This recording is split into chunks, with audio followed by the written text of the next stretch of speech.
దేవుడు ఏం కదలాలన్నా కూడా భక్తుల ప్రార్థన వలననే తప్ప మరింకో రకంగా కాదు. భూమి మీద ఉన్న భక్తులు, దేవుని సంబంధులు హృదయపూర్వకంగా దేవునికి మొర్రపెట్టి అనేక అంశముల కోసం వారు అడిగితే తప్ప దేవుడు తనంతట తానుగా స్పందించడానికి లేదు అని చెప్పాడు. వినటానికి మనకి విడ్డూరంగా ఉన్న వాక్య సత్యం కూడా అదే చెప్తుంది. భూమి మీదనో మీరు ఏం బంధిస్తారో నేను దాన్ని బంధిస్తాను అక్కడ పరలోకమందును. భూమి మీద మీరు దేన్ని విప్పుతారో పరలోకమందు అది విప్పబడును అన్నాడు. ఒకవేళ భూమి మీద బంధించకపోతే అసలు ప్రభుత్వం భూమిదా పరలోకాందా? ప్రభుత్వం భూమిదా పరలోకాందా? సుప్రీం ఉంది ఎక్కడండి? సర్వాధికారి ఉంది ఎక్కడ? మరి అక్కడి నుంచి కదా గవర్నమెంట్ పాస్ అవ్వాల్సింది, ఆర్డర్ అక్కడి నుంచి కదా రావాల్సింది. కానీ ఇక్కడ రివర్స్, భూమి మీద నుంచి ఆర్డర్ జారీ అవుతుంది, అక్కడ ఆమోదించబడిద్దట. నేను చెప్పానా? మత్తయి సువార్త 18:18 చెప్పిందా? బైబిల్ ఉంటే తీ చూడు. భూమి మీద మీరు వేటిని బంధింతురో అవి పరలోకమందును బంధింపబడును. ఒకవేళ బంధించకపోతే భూమి మీద బంధింపబడవు. భూమి మీద మీరు వేటిని విప్పుదురో అవి పరలోకమందును విప్పబడునని మీతో నిశ్చయముగా చెప్పుచున్నాను అన్నాడు. భూమి మీద దేన్ని విప్పుతారో అది అక్కడ విప్పబడిద్ది. అంటే ఇక్కడ ముందు ఆమోదించి సంతకం పెడితేనే అక్కడ పర్మిషన్ వచ్చింది.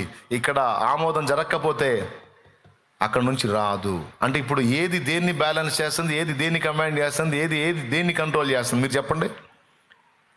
భూలోకమే పరలోకాన్ని నియంత్రిస్తుంది. ఇది వింత, కానీ తన భక్తులకు దేవుడిచ్చిన ఆధిక్యత. ఇంకంతమించి ఏం చేశాడు? మీరు చెప్పండి నేను చేస్తాను అంటున్నాడు అక్కడ కూర్చొని. మీరు విప్పండి అది విప్పబడిద్ది, మీరు బంధించండి అది బంధించబడిద్ది, అంతే అని. అది ఏ సందర్భంలో చెప్పాడు? ప్రార్థనను గురించి మనకు అర్థమయ్యేటట్టు అక్కడ పాయింట్ అందించాడు. అక్కడ ప్రార్థన గురించే మాట్లాడతాడు.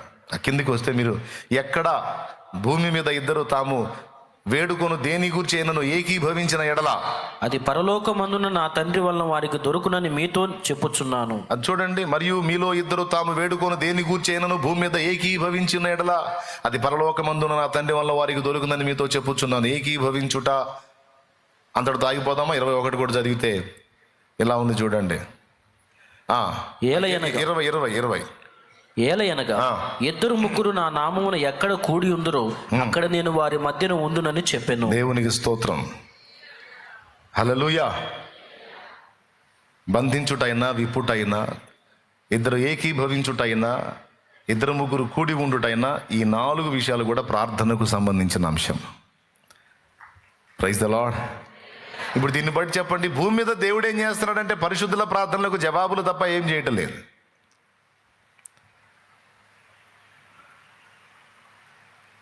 మరి భూమి మీద కొన్ని విలయాలు జరుగుతున్నాయి కదా, దానికి కారణం ఏంటి? పరిశుద్ధుల ప్రార్థనలేనా?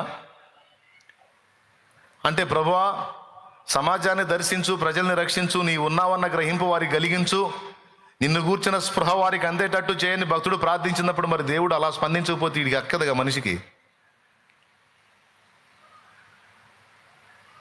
ఒరే నేను ఒకడు ఉన్నాను, ఓవర్ యాక్షన్ చేయవాకండి అని దేవుడు సంకేతాలు ఇవ్వాలి. నువ్వు ఉన్నావని వాళ్ళకి అర్థమై భయపడి వాళ్ళ బ్రతుకులు మార్చుకున్నట్లు దయచేసి కదులు ప్రభువా అని భక్తుడు ప్రార్థన చేస్తే దేవుడు కొన్ని కార్యాలను భూమి మీద జరిగించి తన ఉనికిని చూపిస్తాడు. తద్వారా మనుషులు గుండెల్లో భయం కలిగి దేవుని వైపు మళ్ళుతారు. పరోక్షంగా ఇది కూడా ప్రార్థనకు జవాబే. ఏమైనా అర్థమవుతుందని నేను చెప్పింది? ఎంతమందికి అర్థమవుతుంది? కాబట్టి ఏది జరగాలన్నా దేవుడు తన పరిశుద్ధుల ప్రార్థనకు మించి అడుగు వెయ్యడు. అందుకే అనేక చోట్ల పరిశుద్ధ గ్రంథంలో ప్రార్థన చేయండి, ప్రార్థన చేయండి, ప్రార్థన చేయండి, ప్రార్థన చేయండి.